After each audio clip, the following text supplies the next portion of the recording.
Magazine.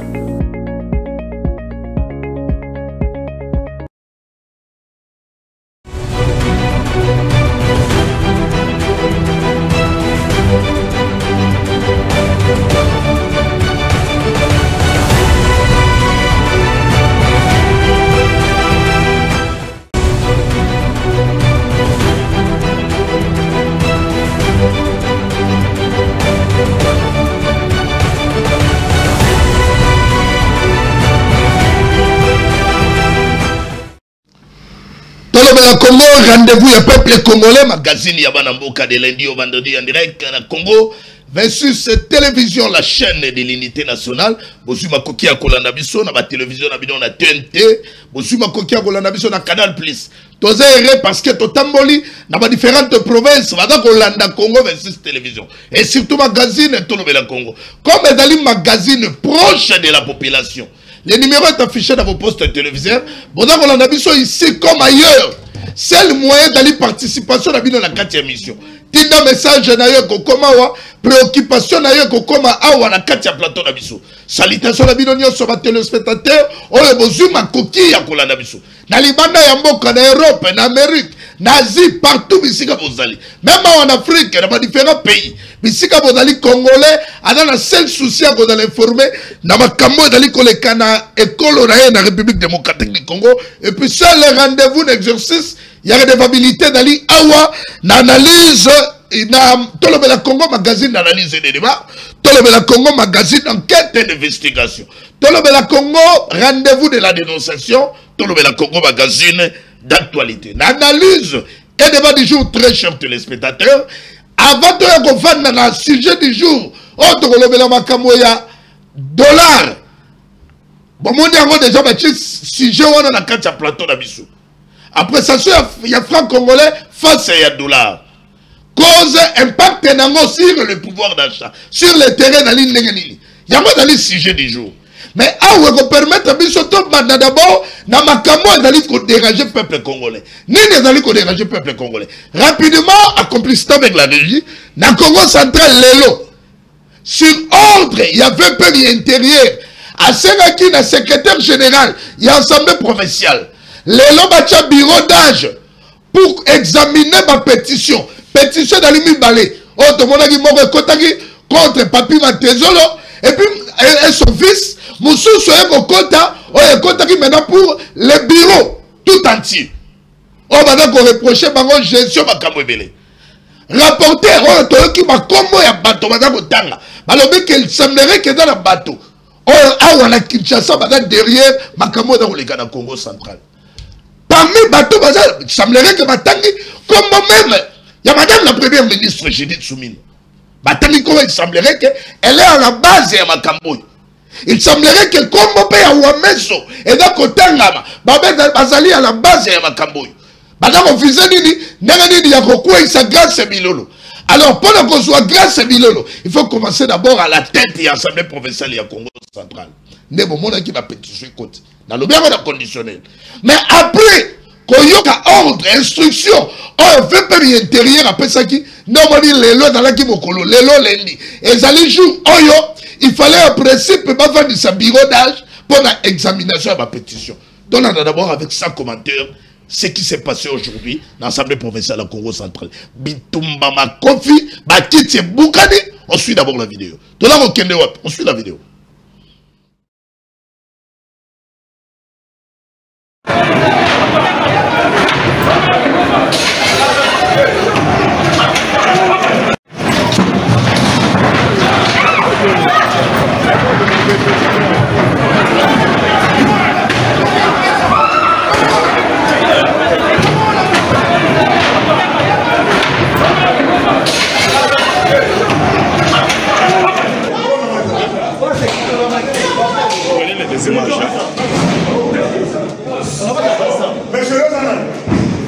Journaliste. Journaliste.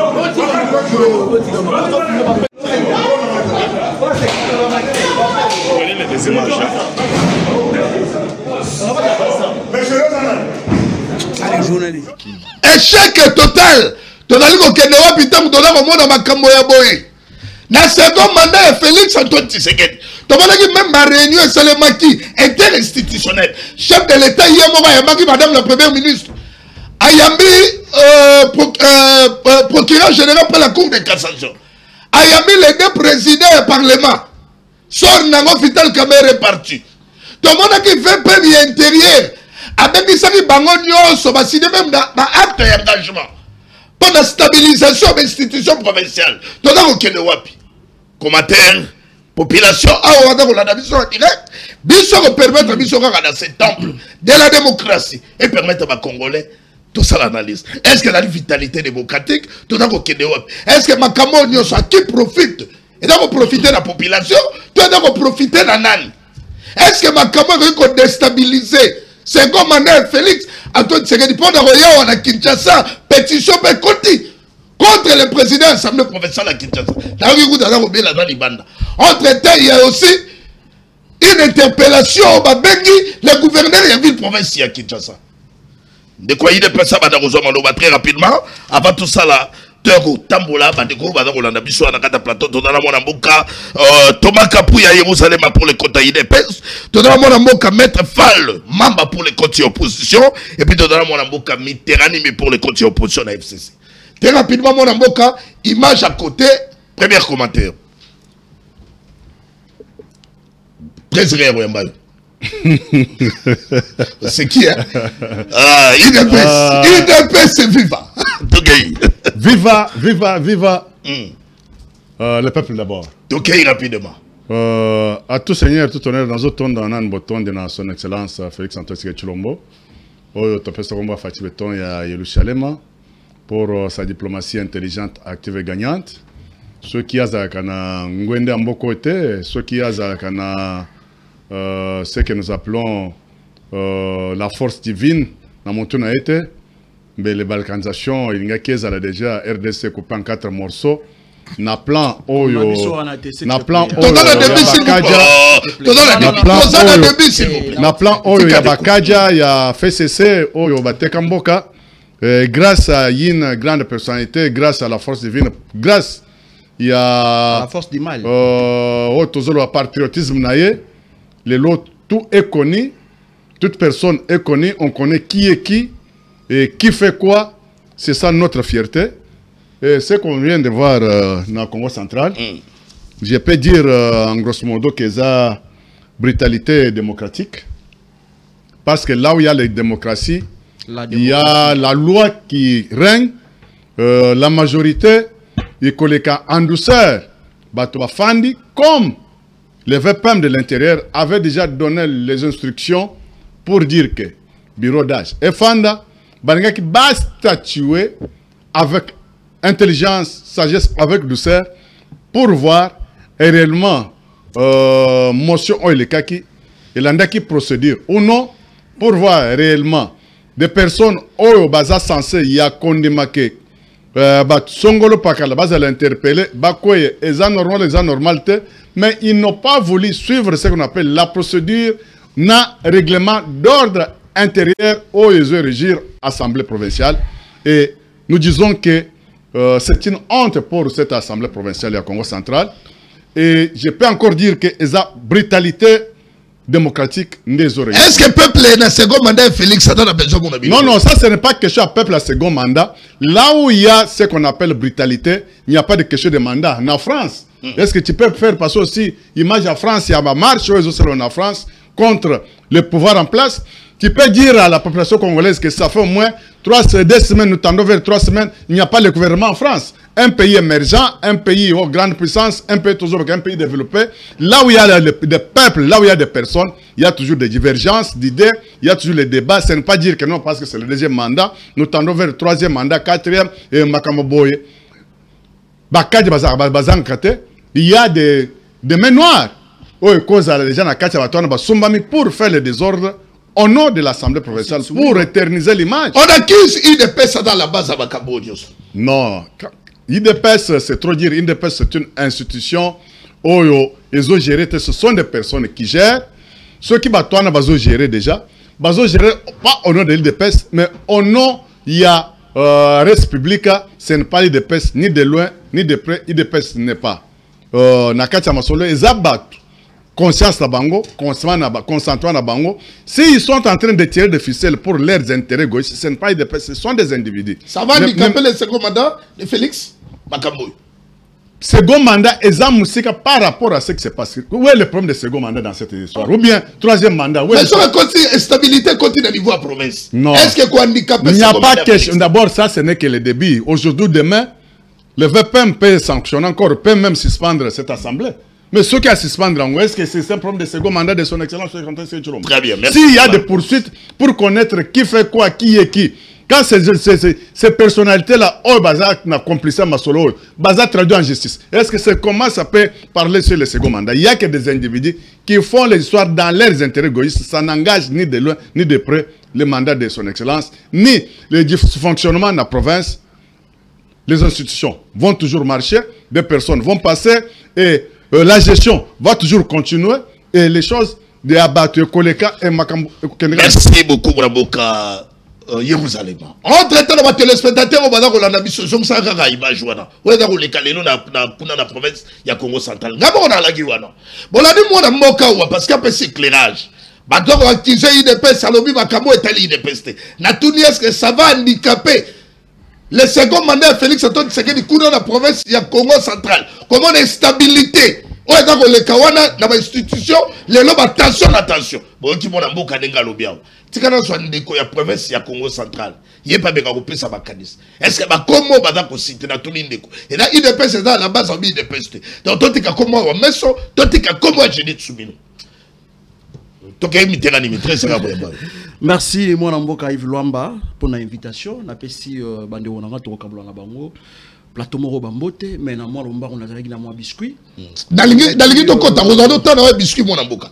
Ah wata moto da ko pela tika to kota ba mona bitesi. Merci mon mboka Yves Luamba tellement lingina répondre mbala moko na question sur question yo tunga. J'estime que na rotala o ezoleka ezali ko lakisa biso soni. Ezali vraiment la honte. Pourquoi? Parce que aujourd'hui l'union sacrée bazali majoritaire dans toutes les assemblées. Bazali majoritaire. L'union sacrée est majoritaire. Maintenant, quoi assister autant comme on a la province à Congo central, cela veut dire que il y a des gens qui sont derrière tout ça. Parce que la province était calme. La province respirait. Tout allait bien. La question, il faut se demander. Pourquoi quand Katango va nommer Wameso comme gouverneur ya banque, pas de stabilisation et bandit. Pourquoi? Parce que Wameso serait parmi bateaux, on peut bazali qu'on déstabiliser cette province. Tant que vous avez joué bon la banque centrale. Il y a des gens qui vont mettre la confie. Casser la table là bas. Mon amboka Yves Luamba. Tant que Wameso comme gouverneur, toyoka ki réunion moko esalamaki ya bamuta. Tobenga bango na Congo central bamuta. Cela veut dire que ce sont des sages. Bato amona comme si Congo central des aranda kuna bango, bamona ngo comme si ça bien privé na bango, ba fandi ba sali ko réfléchir comment est-ce que ba ko déstabiliser la province du Congo central. Donc c'est-à-dire que bato le normal qualifié bango ba ko ba M23. Non mon le M23 ba ko déstabiliser mboka et ces gens oh mona bambuta wana, ce sont des M23, ba sali ko déstabiliser la province. Ba sali ko déstabiliser l'institution. Dans tout ça, que gagne le peuple? Que gagne le peuple? Moi, étant que je suis du Congo central, Nazali, Moko ya Bane Congo, na auto comme on a assisté, na ko gagné ni ndeko nanga Yves Luamba. La province était calme. Le problème c'est quoi? Le parrain de Guibandou qui s'appelle Wameso, parce que Guibandou ba ko accusé na dossier moko ya 30 millions. Et le président Pabi Mantezolo Guibandou, il faut rappeler aux téléspectateurs l'ancien gouverneur. Il y a très bien. Voilà, le compte à INC. Voilà. Oh, on a tiré dans la doute na nationalité na ye. Nazara na doute même pe Wameso, je vous dis clairement, nazara na doute na nationalité na ye parce que y a des gens ba sitakaye ba lobaka ce monsieur c'est un Burundais. Parce que ba to moko ba infiltrer biso na kati ya Congo. Même Soumino, on a doute quand même, Soumino n'a jamais été négocié. Dans la qualité, nous n'avons pas cette qualité, s'il vous plaît. Le problème, c'est quoi? Il y a un dossier de 30 millions au Baseli qui a accusé l'ancien gouverneur. Alors, tellement aujourd'hui, Claude Nabiso Wameso, Azui et Bonga, Alors, qu'est-ce qu'il fait tous ces derniers temps? Azali qu'on manipule les provinces. Il veut maintenant empêcher réduction des comptes édit budgétaire et rectificatif numéro 003/2023 du 15 novembre 2023. Dibandou azalaki le projet moko abandaki ko exécuter et ba projet wana sur 100% kaka 2% isalama na banda na projet ezalaki nini. Il a fallu batonga 12 commissariats, ok, dans tous les territoires ya Congo central. Oyo babimisaki 72 millions de francs congolais, mais ate loko moko etikala ko mona te. Ata commissariat moko etikala ko tonga mate. Mais 72 millions de francs congolais ebima. 39 millions pour la construction de 9 morgues à Matadi, à Louozi. Ata mon côté etikala ko tonga ma. Cela veut dire que cet argent a été détourné. Papi Mantezolo, c'est quelqu'un oyo alinga ki kaka ba député ba traiter question oyo. Ba yeba mongo oyo ya ba nekongo ekenda wapi. Ça créé, ça suscité des polémiques. Pourquoi Papi Mantezolo alingi ko kundola dossier oyo? Oh, il y a 20 millions, il y a 32 millions. Et aujourd'hui, il y a Monique, Basali Koluka, moto, il y a comment Papi Mantezolo. Donc, mon amboka Yves, tantôt on cherche Bilolo, tantôt on cherche Papi Mantezolo. C'est quoi? La cible est Zali Nani, mon amboka. La cible est Zali grâce à Bilolo et Papi Mantezolo. Ceux qui ensemble provincial les Zali au marché Kitoko.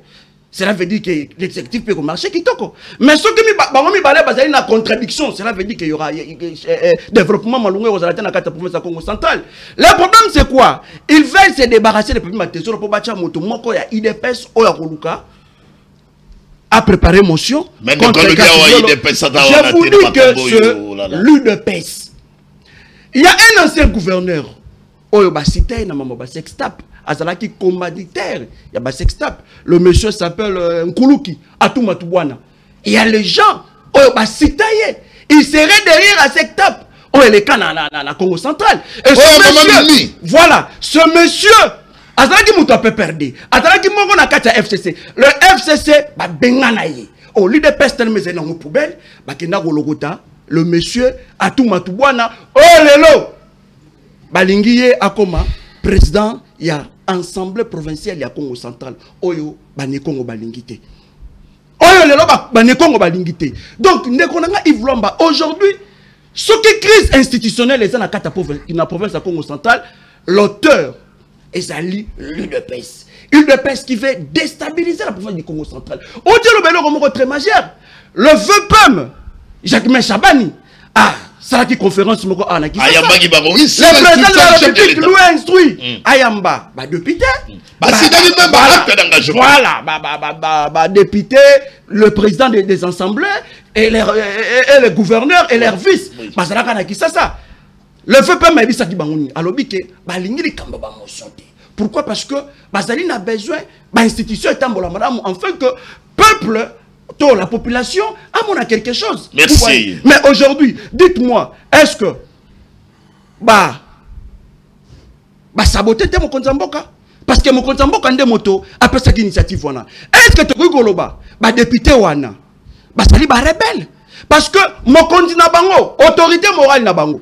Haute autorité morale et non sacrée. Aïbisaki bango, NON likamuya déstabilisation na kata ba province, na kata ba institution. Yango nazali ko senga mokonza mboka, ngomwe boki. Esengeli ba kanga ensemble provincial ya Congo central. Biso le peuple ne Congo tozali na posa province etambola malamu. Tozali na posa ya guerre te. Merci mon amboka. Tozali na besoin Bane Congo bazala kimia. Oto zali komona oyo ezali kolakisa soni. C'est pour cela que nako senge pas mokonza mboka. Et tant que garant de bon fonctionnement, ngonga ngwe ekoki bakanga ba ensemble wana. Parce que toka ki mbongo ezali kotambola. Ba ko pesa ba député 30 000 $. Mbongo wana bazali ko zwango wapi. Pendant que peuple azali na besoin banzela. Peuple azali na besoin à sa sécurité malamu. Mais vous distribuez de l'argent inutilement afin que balungo la Papi Mantezolo. Que gagnerait le peuple? Merci mon amboka, merci. Donnez-moi ma photo et ma député. On va d'abord initiateur et pétition à Kinshasa. Tchelik Lawana, madame, 3. Namoni, voilà. te bao ya Kinshasa on a ok, la de Kinshasa bana ko zande ko mona boka rapidement. Voilà. Levi Mouta, le président et assemblée provinciale ya Kinshasa. Yeba nali frappé. Bamona broche la photo, bamona ba initiateur. Non, wana tient na papier matezolo. Tchela ngai ya Kinshasa, o tchelinga Norbertine Matana. Ils sont à droit. Ba initiateur ya pétition oyo et là on frappé pe o Levi Mouta. Oyo ke na papier matezolo la régie. Oh là là là là. Qu'est-ce qui ne va pas aujourd'hui avec mon réalisateur Valdi? L'homme intègre. Cherchez-moi la photo. N'expliquez pas à téléspectateurs. Parce que ma tension est bandit. Et maintenant que je suis caméra. Et donc, on dans l'institution provinciale. Merci. Vous l'avez trouvé. Merci. Laissez-moi vous informer, très chers téléspectateurs, que ma photo dans les commandes dans l'initiateur. Il y a pétition contre le président Levi Mouta. Oh, il y a transformer Assemblée provinciale à Kinshasa dans l'économie de l'église. Instaurer dictature et guide. Bah, député, on va aller honorable député Jean-Jacques Tembele, Kiki, honorable Kiki Roland, Kikunda, et puis honorable Norbertine Matanda. Oyo Bangonde Bazali ba initiateur. Il y a pétition Oyo m'a signé contre les Vimbuta pour la reprocher. Ma camoya gestion à un niveau et ensemble provincial. Les Vimbuta n'a pas le Mazate. Ah, on a Kinshasa. Bon, pour une raison de maladie, il se retrouve. Ça mérite qu'en Europe, pour nous recevoir ça. Mais entre-temps, il y a une pétition d'échéance contre les Vimbuta. Ce que c'est les députés au monde en dehors, ils ont encore une interpellation contre le gouverneur de la ville provinciale Kinshasa. Daniel Bumba Lubaki.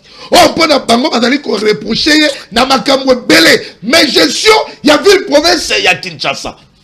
Makambo retourne yes que Ngobila azana kati toi dans la quantité mais na ba source ya information Ngobila est pour rien dans ces dossiers donc ba député l'exercice parlementaire na bango ba initier pétition et puis ba interpeller le gouverneur une question oral avec un débat deuxième mandat second mandat Félix Antoine Tshisekedi tout ça ko kende wapi na ba attention allez frapper par une émotion.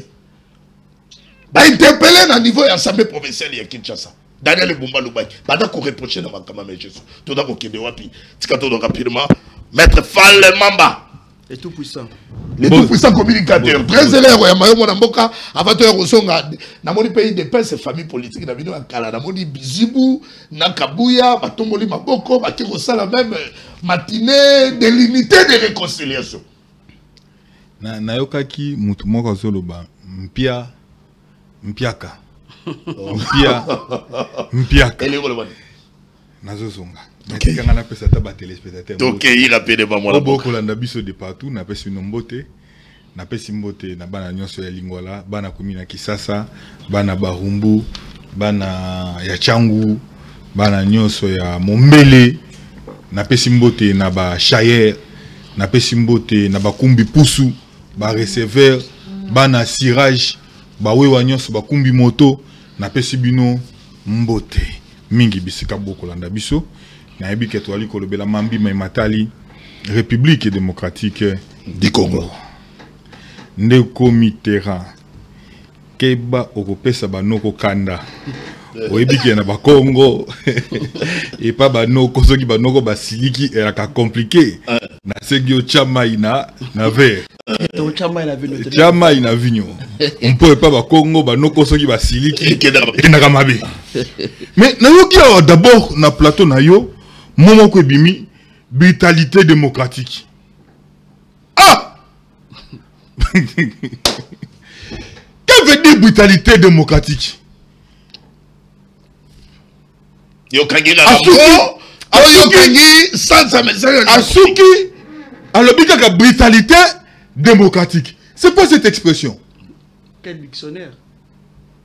Et apparaître na dictionnaire ni. Aneni. Et sous les bois. Na scène c'était kuna na 10e rue. To na parlement debout. Ndemo ya brutalité démocratique et bimi. C'est une honte dès l'entrée des jeux. Ici je voudrais à ce que tu comprendre d'abord. Mambi matali gestion na stabilité ya ba institution. Nazo benga liboso na ngai Évariste Bochap, ancien ministre de l'Intérieur, sous Joseph Kabila, à Télémawana. Naeko benga lisusu Lumanu, ancien ministre de l'Intérieur, sous Joseph Kabila, à Télémawana. Naeko benga Emmanuel Shadari, ex-ministre de l'Intérieur, sous Joseph Kabila, à Télémawana. Bango nyonso misatu batelemi. OK. Moko na bango a interpellé yo. A interpellé nos députés parce que vous appartenez à la même famille politique. Et on vous donne des instructions fermes d'un chef de l'État. Binobo kende bo exécuté te. Yebisanga ya moto ya ta moko o ya zalaka interpellé par Emmanuel Isadari, par Évariste Bochap, o bakenda ba exécuté. Aujourd'hui la République souffre na mambima matali crise ya leadership. C'est ça le vrai problème. Comment un ministre de l'Intérieur, ministre Titel, vous interpelle pour vous communiquer les instructions? Il y a garant de bon fonctionnement des institutions. De ce quoi, président de la plateforme Nabino. Mais Bino Bokei, vous désobéissez. Babo ikoto ça. Babengiango, désobéissance. Mais nayoki nangambo bakolobake. Derrière Yango, j'ai dit tout soumis non mutwazali. Comment est-ce trop moi? Derrière Yango, Ouameso, kombo na itangami. Mais de quoi il dépêche à l'obi, botika il dépêche. Mais na tout nisiko Augustin Kabouya. Voilà bouté. Moi na bouté. J'ai dit tout soumis non. À côté il dépêche.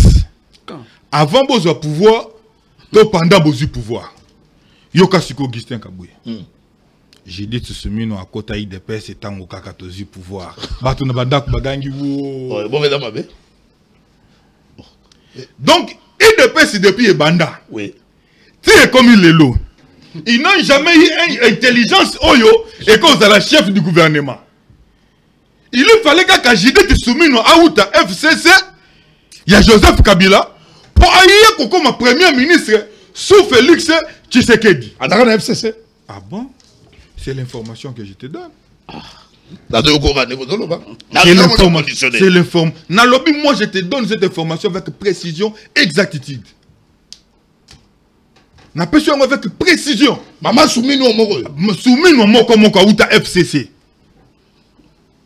Et puis il dépêche à moi Yakaka après avoir été nommé premier ministre. Naketa Augustin Kabouya Nandaku. Mbalama a commis membre il dépêche. Tout n'a soumis une fiche naïe.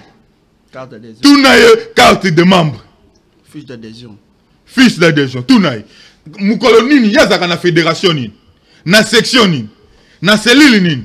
À l'UDPS, baderaka wapi. À la base. À la base, il y a ça l'adhésion wapi. Tika mama, tika mama, tika mama. Mais maintenant, nous devons nous poser des questions de fond pour savoir à qui profite crise oyo ezali na Congo central. Réponse? Crise wana. C'est là investigation nangai. Crise wana ezali ko profiter na Wameso na Judith Soumino. Je ne le dis pas au conditionnel. Crise wana ezali ko profiter na bango pourquoi? Ils estiment que bazali na même misité likolo ya province. Et maintenant ils veulent de gré ou de force. Bazwa même mise l'icolo ya province ya Congo central. C'est comme ça. Il faudrait procéder na ma manœuvre nyonso. Dilatoire. Na lobi na ba manœuvre nyonso pour avoir même mise na province ya Congo central. Donc il a les copains, si vous avez le gouverneur, mais pas le gouverneur, il faut pas qu'il soit président de l'Assemblée provinciale. Exactement. Mais nous allons avancer. Nimi a expliqué et le Corona Malamouté. Il y a une problématique de 30 millions de dollars. Au solo nango ezali yake Ce kaka procureur après la cour de cassation fungoli kaka misuboy. Il fait l'étouffer. Na ebisi yo okomuna bato mosusu bako samba ta ba terrain au cal oyo. Bako samba na terrain au cal pieni. Pourquoi? Parce que maboko na bango ezali salité. Bindo. C'est Constant Moutamba a été jugé, condamné pour tentative de détournement. À combien plus de fortes raisons, c'est qui détourne. Et que nous avons certains éléments par rapport aux actes d'irresponsabilité qu'ils ont posés. Qui? Le président de l'Assemblée provinciale, comment il s'appelle? Papi Mantezolo est innocent, c'est le vous. Je vous dis ceci. Dans la responsabilité, je ne vois pas la responsabilité. Il y a Papi Mantezolo dans la Cambo. Mais la responsabilité, déstabilisation, on a mis tout dans la problématique, il y a Nani, et il y a problématique, il y a Judith Sumina, Nagui, Otto Koloba, na Wameso. Je chute par ici. Chutez rapidement, s'il vous plaît. Heureusement, il y a un peu de minute. Tokei, na Kombeo. Toza na brutalité de Allez-y. Mais, Mopanzi Sang, na sepeli, tango lobi makambo ya bato ba initié, pétition awa contre le président ya assemblée provinciale ya Kinshasa na question orale pour na gouverneur otokoloba comme na nani Daniel Bumba Lubumba. Un jour j'ai assisté, je vois ces gouverneurs, ces messieurs dire Bangona Tembe Bisonanko Bangona Tembe Bisonanko. Ici na plateau na yo na ebisaki yo problématique ya misolo au gouvernement central bimisi mponi ni gouvernement central ebimisa kimbongwana parce qu'ils ont estimé que banzele beleza ya kobeba il faut que tonga yango il faut que renforcer ba route secondaire mbongwana bachango na maboko ya nani na responsabilité ya gouverneur pour basala nini basala banzela ndeko nangai yebisa ngai banzela nini esalemaka na lolenge yake tozwi commune ya Lingwala ezali na 3 nzela principale tozali na Kalembelembe tozali na Itaga tozali na Nyangwe banzela na nyonso bloqué mpo mitukeleka wapi soke na commune ya Kisasa okuta même problème soko na Barumbu okuta même problème. Nous nous posons des questions. Est-ce que ça les misala na désordre oyo?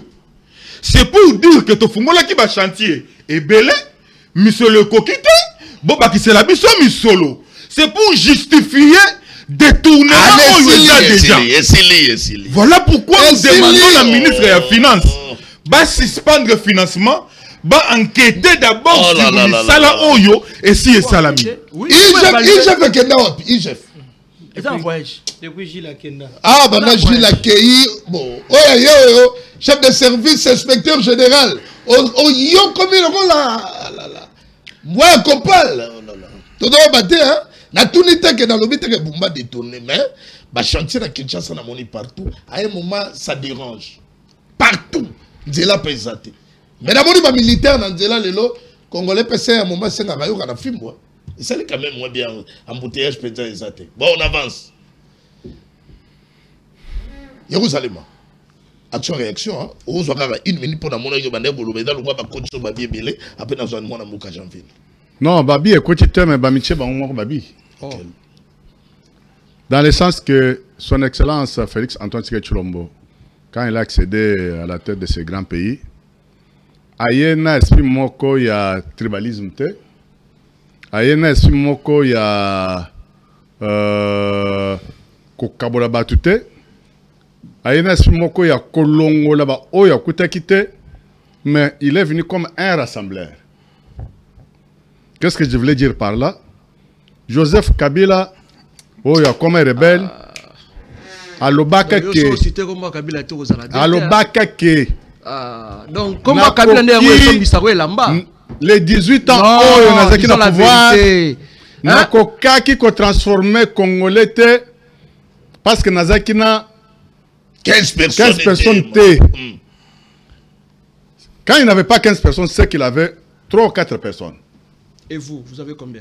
Maintenant, aujourd'hui, nous avons vu son excellence Félix Antoine Tshilombo. Aza mutu anarchite a bandi kaka na batu oyo Kabila finga ki baza ba burika. Baza batu moko na intelligence te. Baza batu moko sans expérience académique. C'est ça le terme. Quand je n'avais pas 15 personnes. Yo loba kaka, yo loba tokende. Kaka batu oyo Kabila mona ki net ba chiffon. Félix aya zui bango kaka. Azui bango. Oui. Et belé bazo sa la fierté en mboka. Na gestion à république na bango, na gestion bango, c'est une grande fierté. Ba oyo bazo fingwana. J'ai écouté banengwana ya bazo miloba ke bazo tanga ba kombo ici consort. Bazo tanga kombo ya gouverneur ya banque Wameso. Oui, Wameso. Oh, parce que Azu gestion, mais il était dans la gestion depuis très longtemps. Il travaille à la présidence. Oui. C'est comme si le Londé à apparaître pour commencer à gérer mais il a commencé à gérer depuis très longtemps.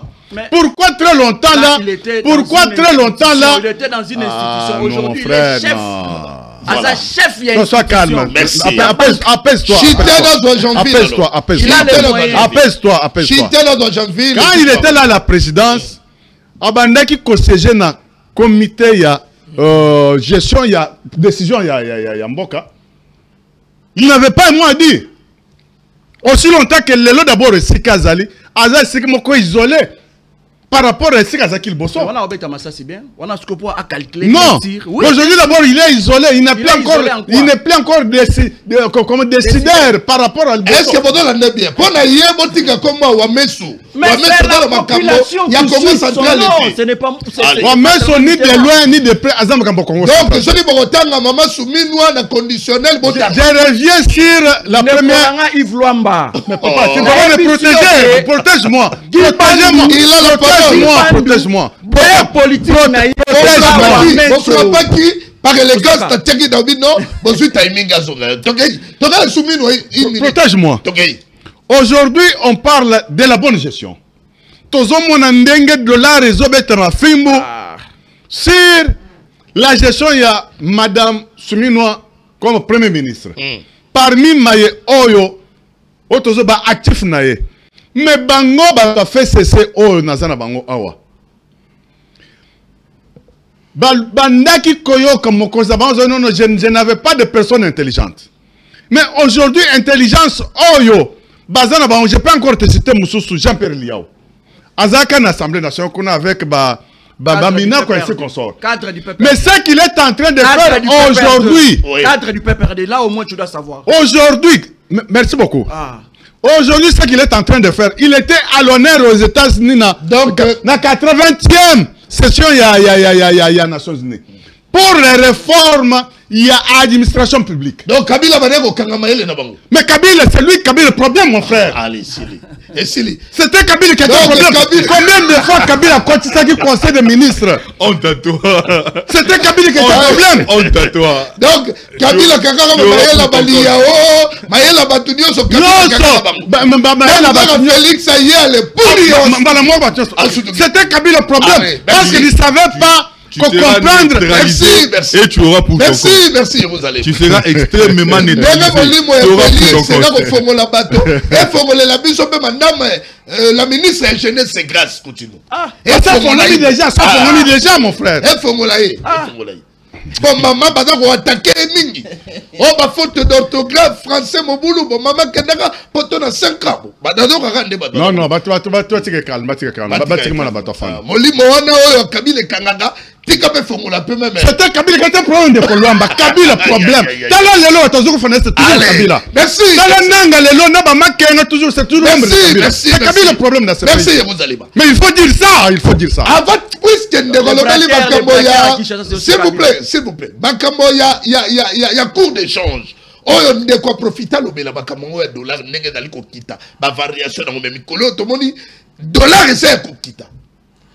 Ko kita na ngoyo tout n'a pas cause d'impact et pas est-ce que cause d'abord nini ou d'abord qui s'amboka parce que bateau dans la carte plateau baluba gada donc ka fala lobi et économie na biso ezali extraverti les loyo soki to lobi dollar eko kita boete ça 40 to sali production et comment on a 40 Félix a touché wapi Félix a touché wapi ouais tout dit attaque confrère dans Israël imagine ni Félix a sali pour tout le monde a dollar d'abord non kitite ndeko non kitite attendez vous allez voir voilà faut mon pan attaque bon mais ce côté banque koto na finance nani Doudou Famba. Attendez, vous allez voir. Mais c'est le Foumou pas non? Voilà. Très bien. C'est le Foumou pas que je suis en train de parler. Pour la Congo centrale, les téléspectateurs, pendant qu'on a biso, pendant qu'on a même image, pour qu'on a que magazine Tolo la Congo to kitaka sur le terrain.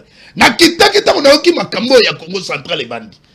Faites un effort la régie de nous aider avec la vidéo. Na kita ngai boko na lobité. Il faut na kita kuna tina province à Congo centrale. Na kita yi. On a présentateur magazine Tolo Bela. Naïwana na président assemblée provinciale. Papi Matelo le diateuse. Na kitaki na tourni, na lobi ba député boza ko reprocher na nini. Oh non to yokaki 1 million de dollars ebungaki, oh 30 millions et tout ça. Bande quoi une pèse mususu. Je crois que na ba interview ko repesa no ba élément prochainement. Bon yoka bango bato une pèse badala ki wana jour ya ouverture de session. Na ko yoka bango même bada ko loba oh non, président assemblée provinciale a pèse biso misalate. Il faut y akende. Est-ce que le président de l'Assemblée provinciale appelle ça comme Moussala? Toi, appelle ça comme Moussala. Exécutif, Babosani. Bon, on a sili na mutu alibandi. Na yoki bada kotanga komo ya Wamesu. Nenge de quoi l'obia? Wamesu. Na yoki komo na yeda kotanga mani. Na yoki komo ya Mandona. Première dame. Premier ministre plutôt. Il y a République démocratique du Congo. J'ai dit Tsoumine. Mandona. Mandona dali moto ya bakisiti. Mandona dali moto dali. Inonder la sagesse. Est-ce que tu as vivre le spectacle? Il y a le lobato babundi, assemblée provinciale et Panzani à Panzana. Et donc, vous profitez d'un Nani Félix. Bato Zana Bango, Sori Kabila et Moral, dit 15 personnes à Malouga Bazat. Il y a l'obité, tant qu'on va y avoir une union sacrée, Balazazali l'avait par le sang de Félix. Mais Bato on a une est-ce que vous avez la province, il y a Congo central? Cette fois-ci, tu es pendant 5 ans. Tout le monde est gouverneur, tout le monde est président de l'Assemblée provinciale. Pourquoi on a des autres? Et donc, vous profitez d'un Nani, peuple. Vous profitez d'un Nani Makambo. Yves Lomba. Mais, Premier ministre Aoutina Congo central, tant qu'on a des autres, oui, bandits. Il y a Congo central. Il y a Mandona, moto atondi na sagesse. Mais il a fallu à ordre. Afin de sa non, mais c'est pas la chose du pouvoir, mon frère. Est-ce que est-ce que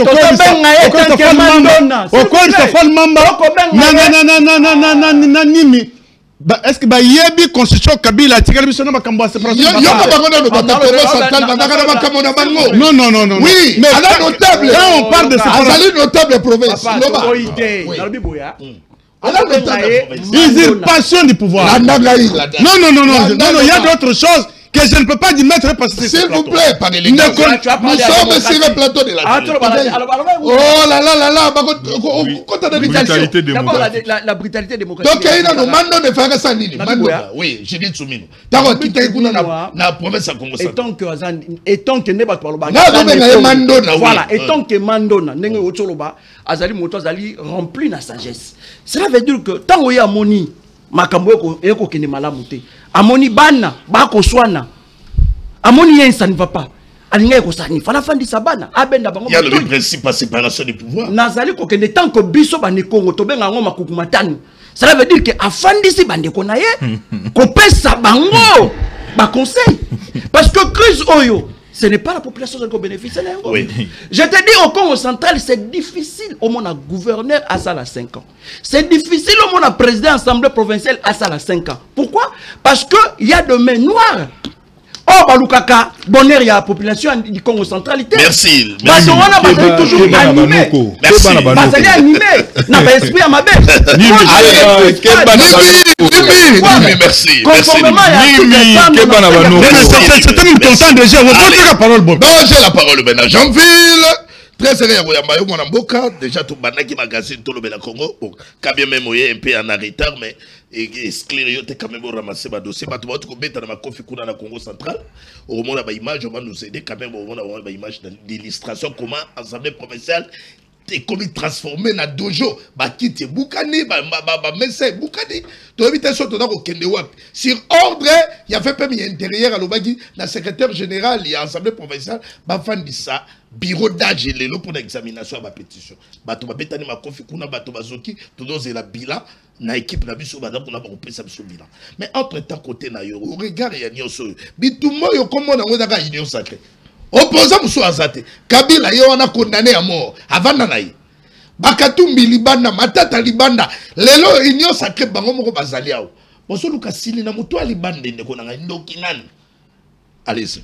Merci beaucoup, Ndekonangai. Napesi Mbote, napesi pe ba Congolais nyonso ba Rolanda biso, napesi bango Mbote.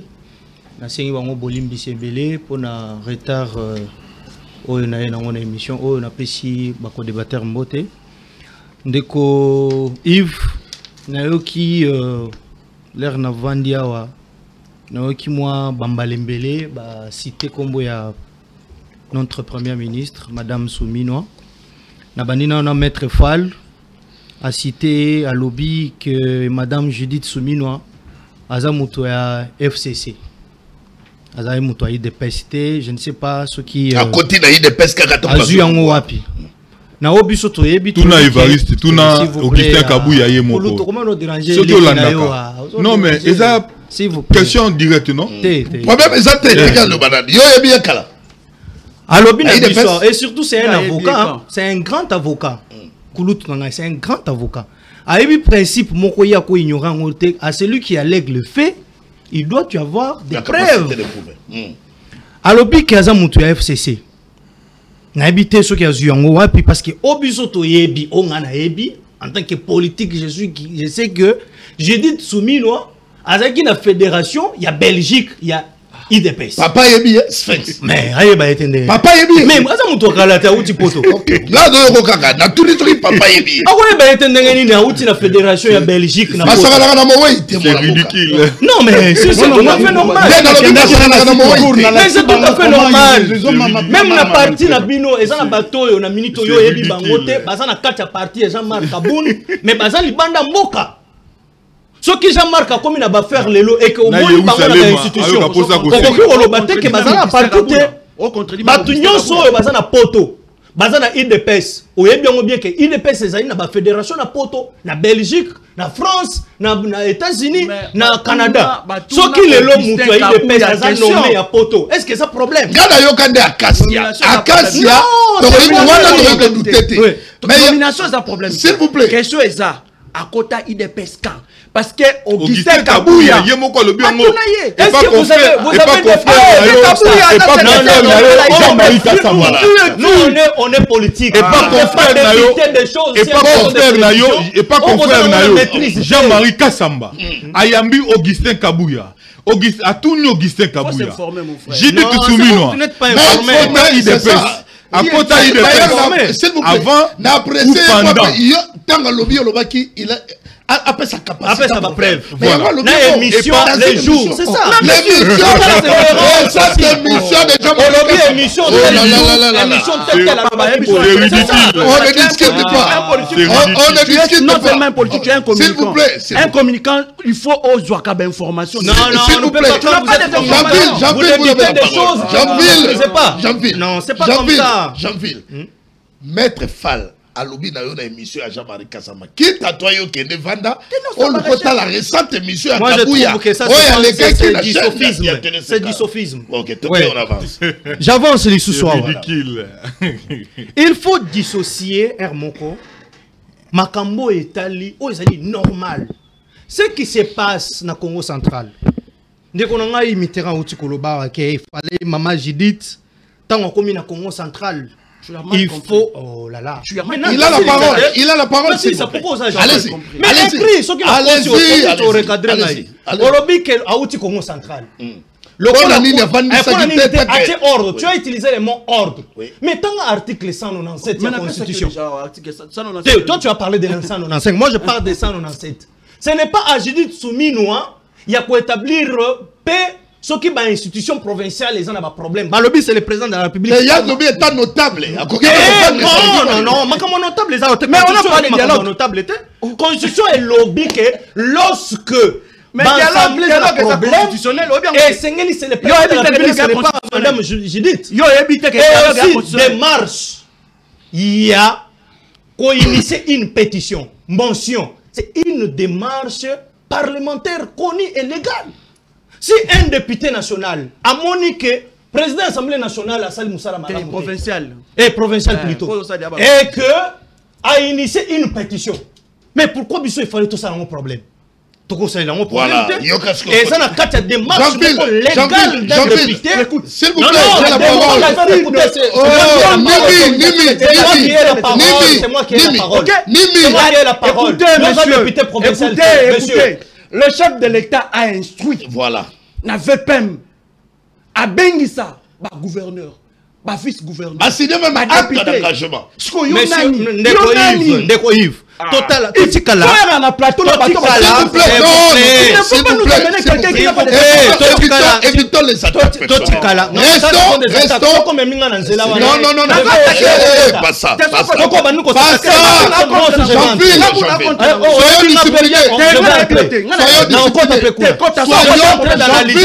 te demande d'aller. Non, parce que c'est toi qui as commencé. C'est toi qui as commencé. Je te respecte, c'est toi qui as commencé. Moi, je suis en train d'analyser. D'abord, je suis dans mon temps d'antenne. Moi, je te respecte, toi, tu me respectes. Pas ça. Moi, je vais laisser la parole. S'il vous plaît. Toi, tu m'as respecté. Oh, Jean-Ville. Toi, tu me demandes de te respecter. Toi, tu m'as respecté. Jean-Ville. Mais respecte-nous, non? Ça, c'est quoi ça? Problème, la monsieur Zali, restons dans les débats. Restons dans les débats. Ce n'est pas à toi il y a qu'on reprocher. Gardez dans le lobby que nous ne voulons pas d'attaque personnelle. Restons dans les débats. Dans les débats, on ne quoi évoquer. C'est naturel. On sait pourquoi. Parce que c'est le chef de l'État qui a instruit au VPM. Il y a combien de responsables, il y a des institutions provinciales. Il y a aussi des actes d'engagement parce que à boy qu'on déstabilise l'institution. Mais moi je suis. Et maintenant, il est à niveau national. Tout le monde est caméra. Il est l'autre qui est au niveau dans l'Assemblée provinciale. Tout le monde a comment ça se passe. Ndeko Yves, n'azo répété malobanangaye. Je reste un légaliste. Voilà. Je dis ceci. Démarche, il y a mention. Il y a pétition. Question orale avec débat. Pour un député, il y a démarche légale. Ok. Justement.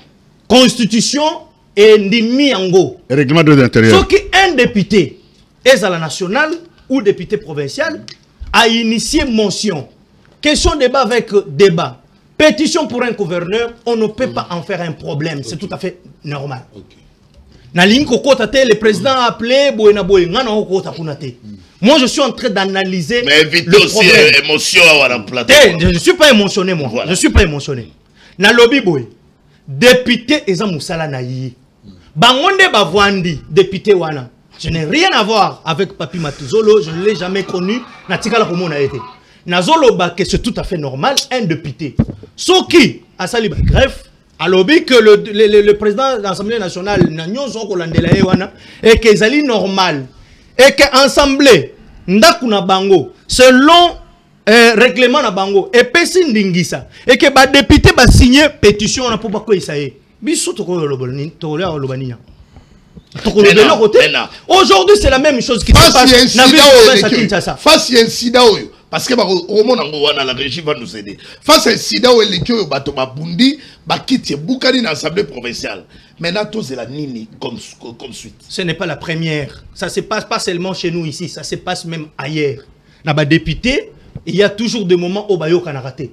Et ici, maintenant, c'est le ministre de l'Intérieur qui est leur chef technique qui doit prendre des mesures pour que peut-être organiser élection. Il y a un nouveau président et assemblée provinciale. On n'a pas examiné.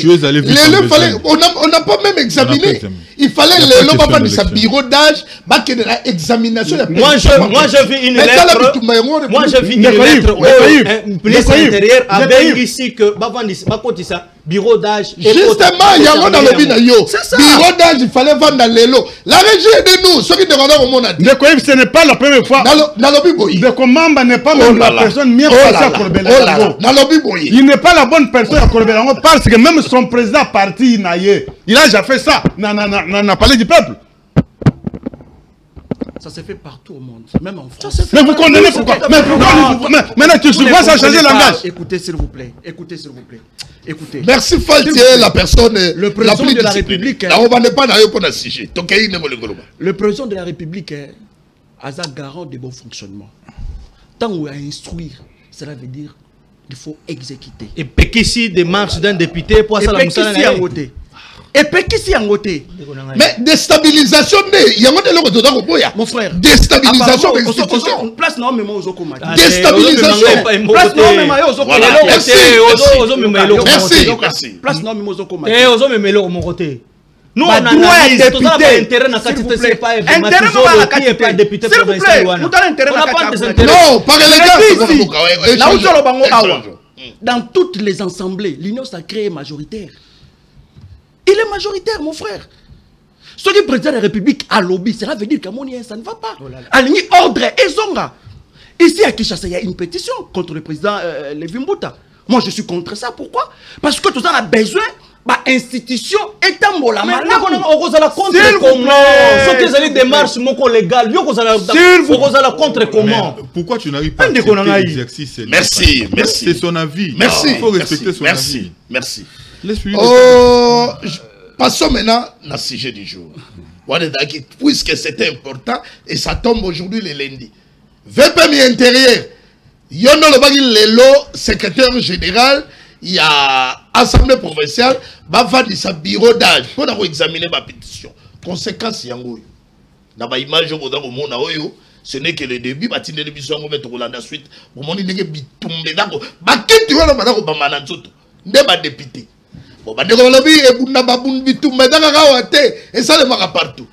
Est-ce que bateau aussi mon contact a autorité de référence d'abord na union sacrée makamolobaki a boy déstabilisation il y a institution bateau si de quand le met dans l'exercice parlementaire si comme ça tout avancé total dans les tout prochains jours comment l'avenir va se dessiner. Maître Falmamba, puisqu'on a eu la personne plus discipliné on a quatre plateau na biso tant ba de banda ko loba yo na moni ovandi na préféré sikoto va na yo pour na makambo ya dollar cours d'échange les lots te rappeler dans ma téléspectateur que mon konzamoka Félix Antoine Tshisekedi azan dans province ya Kasai oriental bon au monde même la régie va nous aider ba ko accompagner biso bon mon infrastructure o ya salikuna ba université officielle ya Mbushima ikuna je suis très content. Très propre. Et ça même maintenant, comment on appelle ça place étudiant mais pour les étudiants. Namoni vraiment et dans que je suis très content namoni infrastructure mon Konzamboka Sali, je suis très content. Oyo et Salemi awa na école République démocratique du Congo makamba boito mona yangote je suis très content puis lelo ezali mokolo oyo kuna na kati ba kofungola yango officiellement batonyo so bazali wa chef de l'état dali même madame la première ministre ada kuna na Kasai oriental kuna na Mbujimai accueil d'ailleurs même ya mokonzaboka population ba qui est belé pour la koyamba le chef de l'état Félix Antoine Tshisekedi. Puisque tu continues à me dollar, moi, je suis un peu de au moins avancer avec cette actualité, d'informer les spectateurs. Mais là, tu vas dans ma cours d'échange, tout officiel, il y a des devises, il y a déjà les lots. Attends, aussi, dans les missions qui sont qu'on enjeu, $1 vaut 2050 francs congolais. Merci beaucoup à la régie d'ailleurs de nous balancer. $1 donc, $10 aujourd'hui. Vaut 2500 francs congolais. Ma réaction est belle parce que tu as même un professeur à l'université, qui a un plateau na biswawa pour analyser par rapport à variation tout dans le monde oyo dollar le lo ekiti oyo bato belé ba pesa qui en chance bato musu bana ko mituna balobi lelo notre économie est d'aller extra vertu. Pour lelo économie ma to maîtriser dollar variation à dollar. il fallait tout qu'il y ait dans la production. Tout dans la coquille pour la production, il fallait normalement biso mon na Congo lelo, tout dans la capacité belé. Mais quand si na rumona makambo nyo so ba biso ba retourna Félix Antoine Tshisekedi asimbi wapi pote to mona lelo yo dollar ekitandenge kiti. Côté na yo, na lingi to analyse. Lipa, biloko bandi ko kita cause nango ezali nini impact nango na pouvoir d'achat. Yo côté na yo. Effectivement. Autant que mon biloko bandi ko kita, à vous d'analyser rapidement. Merci beaucoup, mon Panzi Sango. Na kokota na motuna otuni ngai. Mais yambona kota na motuna. Na yokaki awa na plateau. Ndeko ba bengi biso to mesali ko ebe na kombo Yerusalema. Ba msu ba benga ke ya Nzambe. Yerusalema. Alobi Joseph Kabila lobaki azali ata na 15 personnes te. Oyo bakoko aider pour à transformer l'homme congolais. Joseph Kabila qui mais bato nyonso ba travailler ki o Kabila lela ki wana. Miibi o Kabila lobaki bazaki miibi. Nde ba travailler na Félix Tshisekedi nde bato wana nyonso Tshisekedi azwi.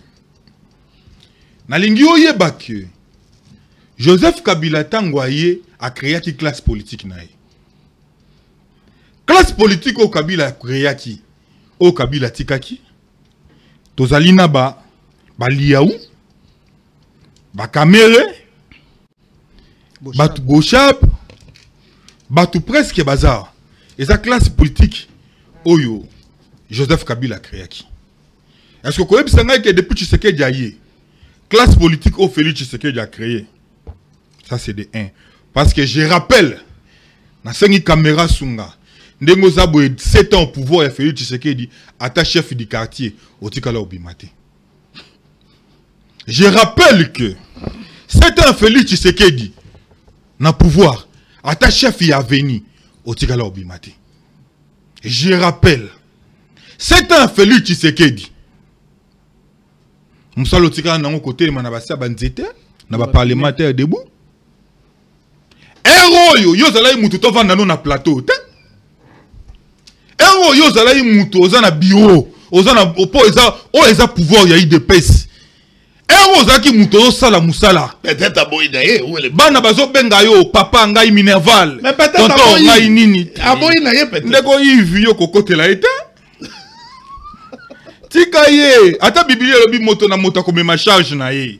Tika ya mema mikumba na ye. Alalala. Moi otakine yanga indeko lala. Mais ero yo, bana fallait pas bazo benga yo. Et ça bana papa lik bana ba oncle bazo benga yo. Bazo sengo ngaba benga ninga na Minerval. Mais je m'étonne. Nga no tozo kufa na ba plateau ndeti biso so na opposition. Comme preuve, ceux qui to bimi to ko wela na moto. Tomi tout na au finish. Nga na yo nani azana na pouvoir. Ok, il m'a $. Oh, c'est peli. Non, avance. Félix Tshisekedi a travaillé na bango, a sanctifié bango, na makila nae. Mais on t'a toi. Tilelo. Ngana lo baka na kolela kati na ti na makambo ya ram. Félix Tshisekedi na ndeko na ekibasa. Ba yiba biso mongo ya ram. O ngana kolela ka yango tina ti. Ba yiba yo ndeko Yves. Avec beaucoup de yoka, détournement en français. Na lingala to lobani. Lobaka to ebite tala par élégance. Ndeko Yves. Par élégance. Lobaka to ebite mo baka. Et résumé pe émission na wesa na lingala. Émission na yo ozo ko insister to lobaka na français to lobaka na lingala. Na lingala oui. Na français ba ko loba détournement. Na lingala ba ko loba moyibi. Na préféré na moniteur mo eza riche yali moyibi. La séparation du pouvoir, il y a beaucoup de la carte. Merci beaucoup. Tanga qui passe ça? Non, non. La responsabilité est partagée. Il est le garant du bon fonctionnement des institutions. La population n'a jamais voté Kibasa. Il y a eu clameur publique, oui ou non? Oui. Bakata. Mais Bakata, moi, on n'y a pas babiso. Banani bali yango. Dollar équité. Oh. D'accord, il $, Vital Kamere. parmi bateau Chitinani à l'Elaka. Oyo Kabila l'Elaka. Vital Kamerhe, ye wana kaka na Félix Tshisekedi. Toleli na likambo ya ram.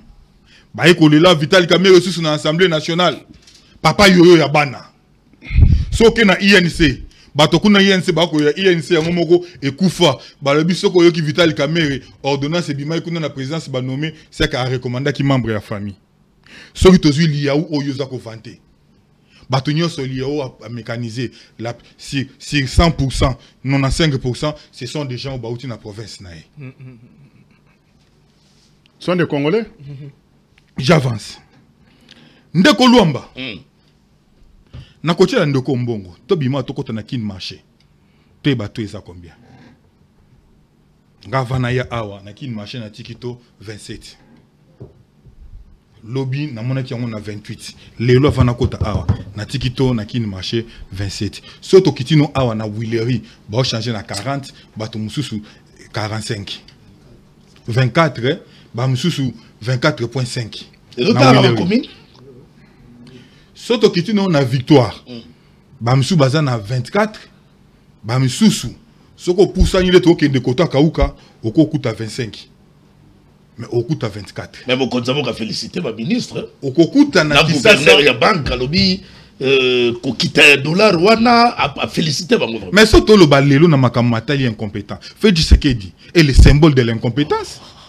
Dollar ekiti mon amboka. Dollar ekiti kana ba rêve. Mais en soi c'est de l'escroquerie. Comment nous pouvons être dans un pays où nous tout la mouta chatonaï? Un grand journaliste qu'on respecte dans ces pays. Je rappelle ici, tu as un diplôme au côté. Toi, tu as au moins 2-3 diplômes.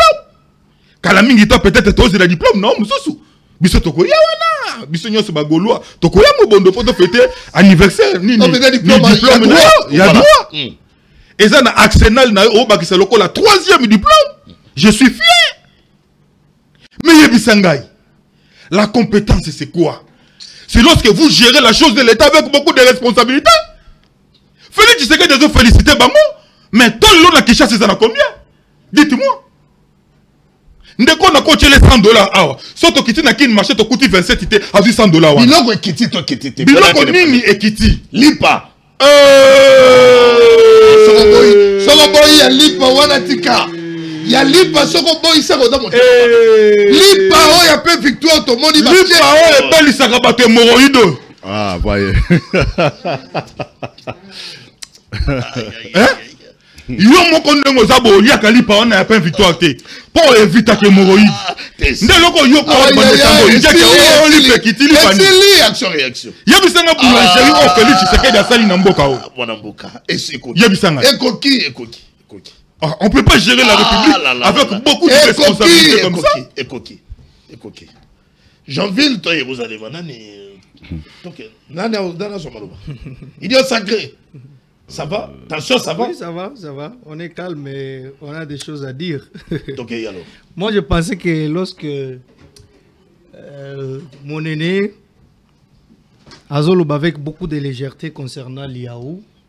Non, là, je ne laisse pas passer. Ça, je ne laisse pas passer. Parce qu'il y a des gens, Ndeko Yves, Oyo, tant Azolob, il faut tout ça, on respect ma casse, na propos, na biso, ba tuloko ba Liaou, ba Gila Linguette, ce sont des gens, ba Sali Makamboyo, mutumoro tatikala kosala. Moi, je pensais que lorsque Kouloup Azoloba, que Liaou a mécanisé bateau. Na ingana yo kana ba propos na yaloba ke Liaou a mécanisé. Mais yoka siko yo place azo me tribalisme na plateau, alobi ki a mécanisé, na bateau y a mécanisé 5% ezali ya mboka na ye. Alors c'est faux. 95. Alobi 95%. Alors ça c'est faux. Liaou arrive na fonction publique. Awa to komi na niveau ya ko mécaniser to komi na 184 000 personnes mécanisées. Si vous faites le membre, vous avez 184 000 mécanisés. Mais ça, c'est faux. Voilà pourquoi on a dit que Kouloup fait du sophisme dans le plateau. Du sophisme, c'est là. S'il vous plaît. C'est là. Président Chris Moukedi. Attendez, je suis de l'Union sacrée. Il laissait. Non, commissaire était, je suis de l'Union sacrée. Non, ça babiloko. C'est du parti. Non, mais non,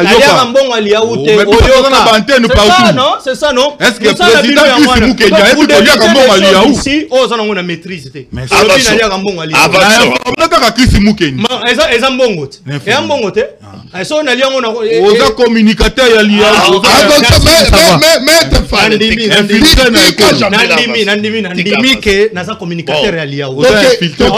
c'est pas grave. Ok, maintenant je vais là. C'est là, donc, quand il s'agit de parler de l'Iaou, je vois quand même Maïmelaka et Kitinanouti après au Vandinano Yomoko, Otali, non, il y a de ces gens-là qu'il faut topper ça respect. Nani Liaou arrive dans la fonction publique en 2021. Il amène le stade d'Otosa, il a amené les 10 réformes. Yamakasi. Exemple 1, 2. Non, la politique salariale. Non, Ebisayo. Liaou est venu. Attendez. Liaou a eu une fonction publique. Il a commencé d'abord par recensement. Il a encore recensé pour définir qui est fonctionnaire et qui ne l'est pas. Et qui nous a pété dans 4 ans. Politique salariale. Mais il y a un à cause des PT. Bon, ben voilà. Jean-Ville, sécurité, il n'y a pas de problème. Toi avancé. Dollar, Congolais, Mituna. Biloko quitté, ok, mettre Falawa. Nayoki. Alors, ok, on a l'emba, Tomususu, on a tongé, Tomususu, on y a qui le marché, Tomususu. Parce que, bon, quitté, toi, quitté. Biloko est quitté, toi, attends, il est libre, c'est la gamme, il est mort, mais, dans on a tes côtés, il est libre. Il a le but de gagner, c'est la gamme, et ça, va Congolais. Ndeko Yves. Ok. Oyebi que l'air maître Falazol babon on a ikamusinga makasi. Biso l'air to kola na bakinchasa to kola eloko na biso liboso na tongo efo na melatina nga ya rouge na lia lipa. Bino ba 1900 boyebi makambo wana. Biso to kola na kovadis bino. Et pesinga makasi na mati université na ke kotanga. Mais maître fois la autres en cause à que libre et ça la réunion. Yo tangi université à 2000 là c'est là té. Ba université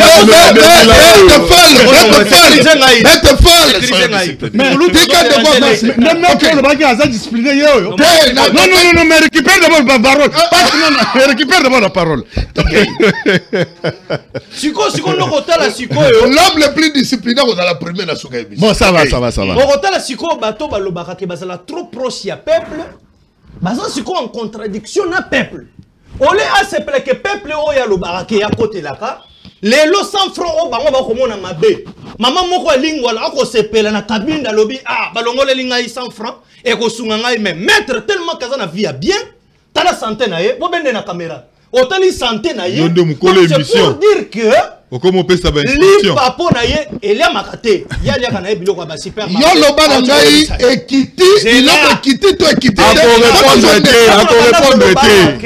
viens zo ça la sophisme boni makinga te atalité que ça kalo se commis combien ezaki na 70 000 na minute e commis na 57 000. Oh, mais je vous dis des choses. 70 000 et Longwe est commis à 54. C'est là. Maître Fall, tu as une question. Est-ce que mes mission va te le spectateur madame Oulana? Mais non, c'est la aventure. Ce qui l'os, ça qui a 25 kilos. Et David a 75 000 et combien à 5 ans? 54, voire même 55. Mais l'IPA, il a 5, combien 400? Même au Konsamba, le ministre de l'économie a lobby que ça va aller progressivement. Bolingeni ni kasi. Tous ceux qui ont bango na ba Mitterrand na ba télévision ba ko ebisa biso dollar et mati e biwe na boye mais lelo sikoyo e komi koningana nzungu komi koningana kaka bato na ba pesi susu musala to bana susu kolo tata mokonza lo ya bato yi ba peuple c'est là yo lo bien koningana ouais mais bato yi ba peuple le 20 janvier na stade de Martyrs apesi biso 6 axes na 6 axes wana ya mibala zo lobela sur la protection de pouvoir d'achat. Aujourd'hui, Bamemi ba technicien ou André Azana BCC, Bamemi Mouzitou Azana na budget, photo yo na économie sikoyo gestion babengaka ngo coordination de gestion batie mayele na bango en place le lot ajustement est commis na makambo etali social cause dango cause dani ni okiti dollar ekiti to ekiti bozo mona te ke makambo ekomi koninga ako répondre na yo te otuni question dollar ekiti to ekiti dollar eza na combien eza na combien dollar ekiti to ya banque to se référer il faut qu'on se réfère to ya banque ezali na 25 to ya banque dans la 25 donc 25 000 $ égale 25 000 ce qu'il faut toteler là to lo que to ebisa ministre de l'économie akiti sa ba inspecteur sur terrain parce que biso nyonso to nyoko manango okuta place mususu 23 2500 alors que la BCC donne chaque jour selon l'article 175 il y a constitution où EPC ba mission il y a BCC et le 176 et lobby que après ça chaque jour stabilité monétaire il faut passer à biso tôt chaque jour si quoi le pas bande qu'on a biso ba cambiste ba on ça la siko usurpation ba on ça la mabe mais na qui nous marché toi il y a 27 wana et où tu vois avant tozo lobela to lobby que batika la kaka bon monter faut que ba inspecteur bakita na ba yango les amouilles Janvier qui marché ça Janvier c'est pas du vol mais qui marché ça Kabila selon yo on en parle ici non c'est connu selon yo donc qui marché ça donc pas bino non je suis ignorant moi je suis ignorant je n'ai pas qui marché ça bon c'est Kabila sikoyo Kabila ndeya amatsa de $2 on n'a pas dit ça ici qui marché dans un supermarché belina mboko ya yele kabiso ka qui marché za Tshisekedi yena ko sabiso to na rappel ya Kabila sur Kabila donc na kolana Jeanville mbongo ndenge kiti boye métier na ko dans la tina suka mais toujours que ne bon mot OK donc il a rapidement mon Toki Mali les amis à Toki Koko c'est da passi hein tika ni bien là on peut ko défendre le régime et ça na deux choses soit aux Andoki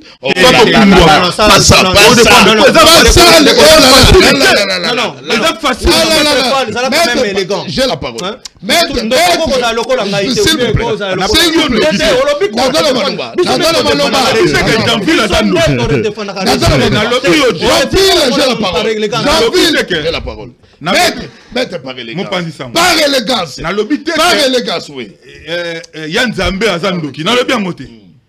Na lobi te ke ndeko ngai Janvier azandoki. Na lobi yango. Voilà. Merci. Donc merci beaucoup. Dollar et Kiti. Il a quitté, toi quitté. Avant de répondre yo, na motuna na yo. Et sengeli un peu na laver marambo yo kulutu na linga mingi ilu chalema ucholo ba. Yanzambe. Ouais, supermarché. Non. Alobi awa Kabila zalaki na 15 personnes té non? Ah oui. Alors il y a qui du marché dans Kabila. Kabila zalaki na 15 personnes té. Mais aujourd'hui, qui est Mendy? Bonjour qui est wapi? Bonjour qui est Mendy wapi? Justin Kalumbe, Kalumba. N'est-ce pas, il fit du PPRD? Mais aujourd'hui, ce sont des gens au Kabila, à Bengalaki, où a trouvé qui Bazalaki tilté, tant où Bazalaki na gestion. Ce sont des gens. Mais vous avez la parole, hein, et dans le message de conférence. Dans le lobby, dans la bino, mapa il y a IPAC et Kitité. N'est-ce pas aujourd'hui? La plupart. S'il vous plaît, s'il vous plaît. Oui. Et dans le lobby, il y a IPAC qui tite, balobi, basale la farine importée. Mais l'IPA Oyo et Kiti. Bazako sale la farine, bon je n'ai pas compris quitter ça. Lipo quitter ça kanga journée, bon je n'ai pas compris. Ma pain Victor et belle sera la hémorroïde. Pourquoi toi y a battu y a réseaux sociaux? Oh là là. Battu réseaux sociaux. Mais pourquoi toi na bango tu le daka na 28 000. Et d'après question, toquez rapidement. Kulutu na ngai yelu chalema. Mais la plupart des classiques, les lo bazana kati ino sacré. Basa kuna na Chilombo. Mais question ngana mitunaka. Pourquoi bino bato oyo bobunda na papa Etienne Tshisekedi botumba bapine et belé ba perta ba vie na bango. Bazora misalati. Mais Tshisekedi lo bangabino te. Prévenez Tshisekedi atiki IDPS awa. Atiki bato babunda na Etienne. Ate ko soir. na église na église obisika wa bonde la repas ya pasteur ko monde nani na Philadelphie kabana na matata te kabu ya na bizibu siko réconciliation ça li loin ake kozwa grâce Coutinho wala ngwana Congo na âge 5 ans yo loza na âge ni IDPS ezuyo 38 ans kulutu wano betier botu 38 ans soki ozalaki mutema malamu soko lingaka bana na yo makasi esengeli na yo borsalino na okata yango tokei na makaba dollar tokei na makaba dollar miterani parce que même ukoko sambo boko betela maboko lelo azali moko ya ba élève ya Jésus Kabila Kabange soki oyebite na toni na sujet Negonanga Yves Luamba ça fait très mal. J'aime beaucoup mon frère Jean-Ville. Vous voyez? Mais ça me fait très mal. Pourquoi? Parce que lorsqu'il prend la défense de l'Union Sacrée, comme communicant, ça fait très mal. Parce que Azolo Marambo sur le marché, et ça y a un côté de Gonangaï. Agoloba Awa, Lipa Ekiti. Lipa Awa Ekiti. Il y a Farid, on de Gochulon, Babisa Biso, Mosa, na Congo, ya manioc. Ya manioc. Et tout le monde n'a pas victoire. Balaki Sibiso Lipa Wana, peda baguette. Et là, il y a 5 comme 4. Maman Poto, c'est la lipa ya qualité. Et quand ça, la 3 jours au Roliango. Mais lipa kanga journée, à ta journée, mon coco Roliango. Yoko mina bitumana kanga journée, ton lipa deki. S'il vous plaît. Bakuta ki lipa on a combien? Kanga journée, bakuta ki on a 200 francs. Parce que à l'époque de Kabila avec un 500 francs, tu es capable de ressembler à lipa 200 francs à kanga journée. Na sombi soukali ya 100 francs. Na sombi mouba 100 francs na milki. Na kanga journée. Mais lelo, lipa ya pamba 400 francs. Yebisanga, soukala ngo ezali combien? Soukala ngo ezali combien? Comment jugez-vous? Tozali na kati ya mboka moko la République du Congo. Mais chaque province ezali na prix nango. Ezali na tonango. Na province Congo central ezali na tonango. Ok na Kasai ezali na tonango. Ok na Bandundu ezali na tonango. Na Kinshasa kutu chaque commune. Na lingi pe na tuna bandeko nango bazali ko défendre l'Union Sacrée. Na Bunaka na to ezali combien? Na Rutshuru, na Goma, to ezali combien? Na Bukavu. Est-ce que beaucoup bisa ba Congolais? Ndako if na lobaka yango Tshisekedi aza ennemi na biso, ennemi numéro 1. C'est Chilombo. Est-ce que biloko ekiti to ekiti? Awa na makama dollar eza ya Félix te. Yope dollar eza ko frapper mutu nyonso mona mboka. Ba garantie locative paie le loyer. S'il vous plaît, na comment na ndeko nanga. Ndeko Yves, est-ce que obi na M-Pesa jusqu'aujourd'hui to ezaka likolo na 28 000? À quoi répondre? Est-ce qu'on est bien go? Bon, donc tu as ce qu'on a en matière. La Banque centrale a injecté 50 millions pour que l'embissa force à dollar. Oui, tu as beaucoup. Bravo. Mais n'importe quoi produit zakate. N'importe quoi coulage à recette zalaka. N'importe quoi oyo. Toyebi. Le gouvernement est incapable. Il y a qu'à contrôler. Bande Bonabiso va changer. Est-ce qu'elle est là? Mesure au bazui. Et ça éphémère tout. Bako garder et la wana.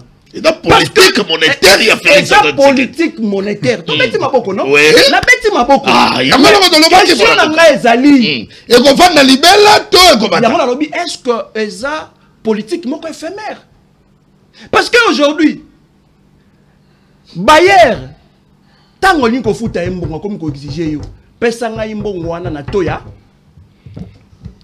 Il y a 30. Le loba Bayer. Mais somme les 40. S'il vous plaît. Somme les dollars. Somme les dollars. Bayer lobby aller à ce dollar. Non, Bayer lobby. Bon, on a franc congolais. Bayer lobby, il y a franc. Il y a franc. Bon, il y a douleur d'appartement. Il y a douleur d'appartement. La République du Congo, tu as l'économie extravertie. Pourquoi? Parce que tu produis avec l'euro. Exportation et ça la macate. Politique oyo bango bache et ça a combien de temps? Ba ko injecter les sous 50 millions. Tu continues à kende boy. Et problème est ça les lots. Okosomba dollar wapi? Parce que na roza na mboka na besoin de dollar. Na besoin de voyager na kende France, na kende osala commerce na ngai, na kende kosomba biloko na ngai na Dubaï. Mais na kosomba dollar et pas nani. Les lots ba kambiste. Ba ko pesa biso tomoko. Bizarre. Ce que nous avons dollar, quand nous avons dollar, il pas dollar na 30. Très bien. Merci. Merci. Donc, on change la Yves Luamba. Merci. C'est une très bonne décision. Mais sauf que les Osenga à mesure d'accompagnement. Merci mon Mboka. Merci. Tous en tant que mon Mboka yende a reçu ça sur ma solo yo après ça peut makadisna. Donc rapidement Jérusalem. Ok, mais tout n'est pas belé. Est-ce que tu es dans la musique politique monétaire ou dans la moto dans ma baie? Pourquoi chaque commune a dans la tonaï, chaque province a dans la tonaï, supermarché, qui marché pourquoi pas moto dans les couloirs? Yo soana na ba impesa oyo ba réseaux sociaux. Donc plutôt ba réseau la communication. Allez-y. Neko Yves au l'excitant est belé pour nous personne on a ngami balo tant de paroles parce que balobi mingi ma conclusion balobi lokote. Très bien, yo no repère sa conclusion to kay rapidement. Na wuti kozwa appel moko awa. Na boy ko boy kozwa appel mais ba komelinga message. Ah, là qui ça. Babi que ça qui a loso eza 53 500. Bakuta ki yango combien? Bakuta ki yango combien? Bakuta ki yango combien? Mais ni manda no équipe. Voilà. Ok. Il a la parole. Il y a un contredit ma campagne janvier, le 54. Il a dit qu'il y a 53 500. Moi, je lui contredis à cause de 500. Tout ça, mais tu veux comprendre? Il y a le bec 54 000. Il a dit que dans minute, il y a 54 comme 53 500. C'est que ça commence à chiter. Et ça, Moussala, on va payer en opposition, disant opposition à péter, va souffrir. Likambambongo eza pour ma confiance. Il y a légèreté. Il a la parole.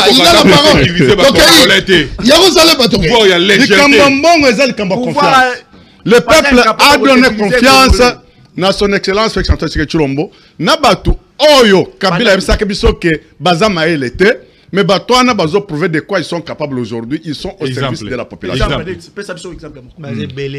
cité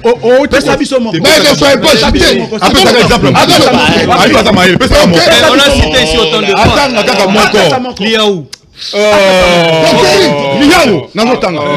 Voilà. Ministre Liaou,